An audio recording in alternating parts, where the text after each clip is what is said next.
আমি ঝর্ণার কিচেন। আজকে একটা রেসিপি করে দেখাবো। আজকে বানাবো চুরমুর। কীভাবে বানাই দেখতে থাকুন, শুরু থেকে শেষ পর্যন্ত ভিডিওটা দেখতে থাকুন। আগে ফুচকা বানিয়ে দেখিয়েছিলাম, আজকে চুরমুর বানাবো, চলুন দেখা।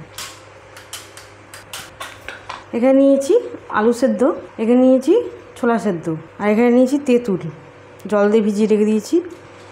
এখানে কাঁচা কিছুটা ছোলা নিয়েছি, গাছ বেরিয়ে গেছে, ওটাও গাছ বেরিয়ে। এখানে কাঁচা লঙ্কা নিয়েছি, ধনে পাতা নিয়েছি, বিট নুন নিয়েছি। এখানে আছে ভাজা মশলা, ফুচকা যে ভাজা মশলা দেখিয়েছিলাম সেই ভাজা মশলাটাই দিয়েছি। এটা আছে দেখাবো। আর এটা ফুচকাটা আমি ভাজবো। তেলটা গরম বসিয়ে দিলাম এখানে। আর এই ফুচকাটা প্যাকেটের ফুচকা, এটা খুব সহজে এটা অ্যামাজনে, ফ্লিপকার্টে পেয়ে যাবে।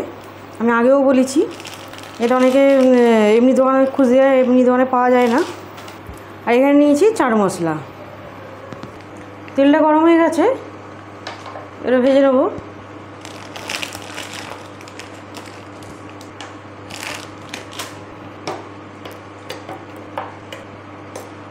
এমনকি গোল্ডেন কালার করে একটু ভেজে নেবো, একটু ভালো করে ভাজতে হবে।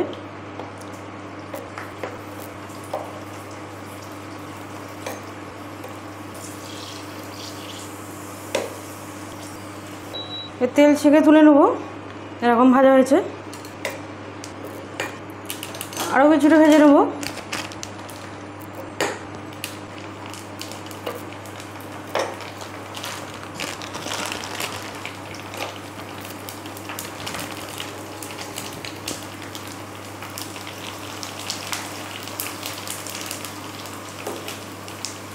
আর ভাজা হয়ে গেছে, তুলে নেবো। এখানে আলুটা নিয়েছি, কেটে নেবো। আর এটা খেতে খুবই ভালো লাগে, আর বাড়িতে খুব সহজভাবে বানিয়ে নেওয়া যায়। ছোটো ছোটো করে কেটে নেবো। ছোটো বড়ো সবাই পছন্দ করবে এটা চুরমুরটা। আর ফুচকা তো সবাই পছন্দ করে, এই চুরমুরটাও খুব পছন্দ করবে সবাই। আলু সব কাটা হয়ে গেল। এবারে এখানে দিয়ে দেবো কাঁচা ছোলাটাও দিয়ে দেবো। কাঁচা লঙ্কা নিয়েছি, এখানে দুটো কুচিয়ে নিয়েছি, কাঁচা লঙ্কাটাও দিয়ে দেবো, ধনে পাতাটাও দিয়ে দেবো। এখানে চাট মশলা দেবো, চাট মশলা হাফ চামচে। এখানে বিট নুন নিয়েছি, বিট নুন দেবো পরিমাণ মতো।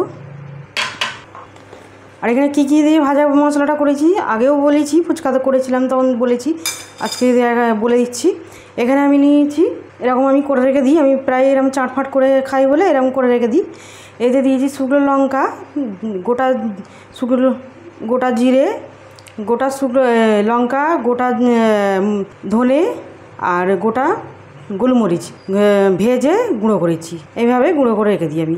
আর খুব বেশি গুঁড়ো করি না, একটু দানা দানা রেখে দিই, এটা খেতে বেশ ভালো লাগে। এখানে আমি এরকম চামচেতে 1 চামচ উঁচু দিয়ে দিলাম। আর একটু দেবো, 1.5 চামচের মতো দিয়ে দিলাম। আর এই ভাজা মশলাটা অবশ্যই করতে হবে, নাহলে খেতে ভালো লাগবে না। চুরমুরের আসল টেস্ট এই ভাজা মশলাতেই পাওয়া যায়। এবারে তেঁতুলটা চটকে নেবো।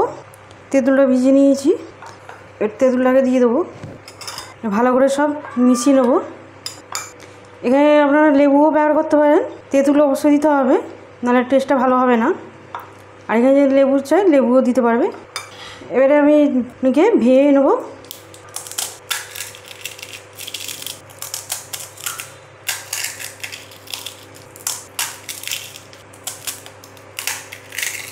এগুলো ভেজে এইভাবে নিয়ে নেবো। আর এটা খেতে খুবই ভালো লাগে, অবশ্যই ট্রাই করবেন। এবার আমি ভেজে নিয়ে নিলাম। এবার একটু হাত দিয়ে ভালো করে মেখে নেবো।